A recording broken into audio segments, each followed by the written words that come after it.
Hey guys, this is Paul Potter with Crappie Fishing TV. Today in this episode, we're going to be talking about how to find crappie without using electronics. It's coming up right now in this video.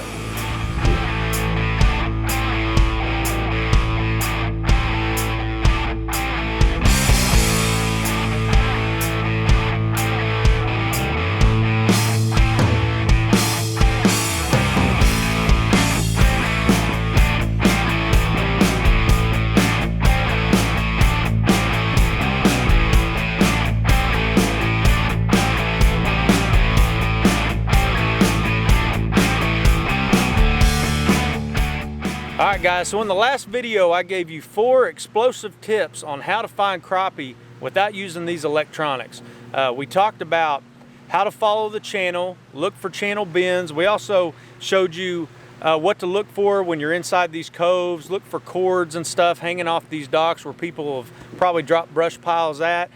We also talked about points and looking for points. And today I want to give you 3 additional tips that you can use to go find these crappie without using electronics as well. All right, so tip number 1 that I have for you guys today is fish the hot spots next to these channel bends that we talked about in the first video.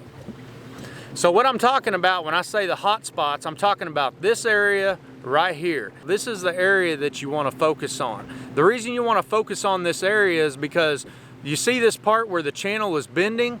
What that bend does is it causes the water to slow down. The current is going to slow down and it's going to churn in that area. And crappie do not like a lot of current, but they do like a little bit of current.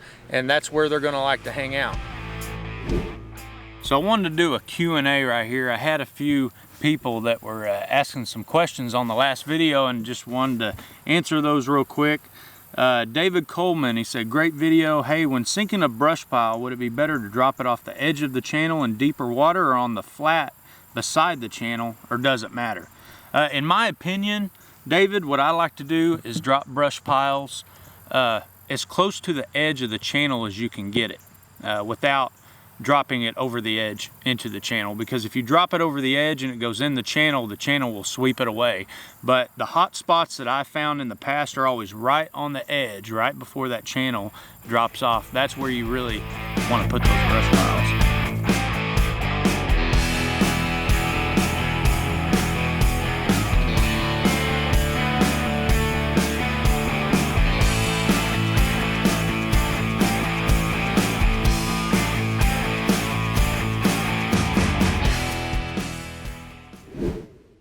All right, so tip number 2 that I want to give you today is follow the creek channels that are connected to the main channel on the lake.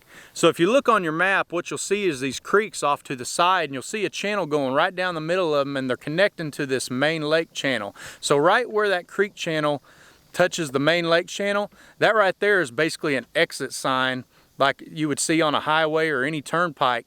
And what that does is it allows the fish to stop and exit off that main channel and hang out right in that area. Those are some hot spots that fish love to hang out at. All right guys, so I want to take a break real quick and talk about the gear you're going to want to use when you're fishing for crappie without electronics. All right, so what I have on my boat right now is 2 6-foot ACC rods right here, and then I got 2 of the 7.5-foot rods. So one of the reasons I like these ACC rods is because they are the lightest rods on the market and they are sensitive. And whenever you're fishing for crappie without electronics, feeling the bite is going to be the main way that you catch those crappie. If you can't feel the bite, you're going to miss them. The second thing I'm using is clear line. I've told you guys before I use Berkeley Vanish line. This line is 100% clear underwater and the fish cannot see it, and you will catch more fish with it.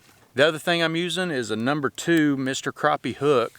So with those hooks, you will not miss near as many fish as you would if you were using like a cheap Eagle Claw hook or something like that. You know, it's definitely worth your time to invest and buy these more expensive hooks. Because you're going to miss less fish with them, okay? And then when you're fishing without electronics, it's a must. You got to have this stuff. So that's the gear you're going to want to use when you're fishing without electronics. Light rod, clear line, Mr. Crappie number 2 hooks. All right guys, so tip number 3 that I have for you is fish both sides of the point that you find next to the channel.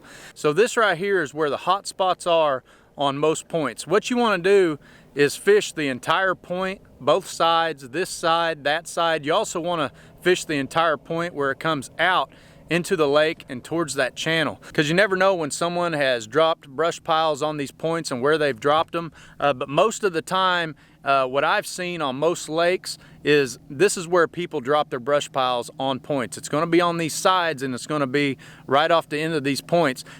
All right, guys, well, that is it for today. I appreciate you guys watching. Make sure and hit the like button, share, and subscribe. We'll see you next time.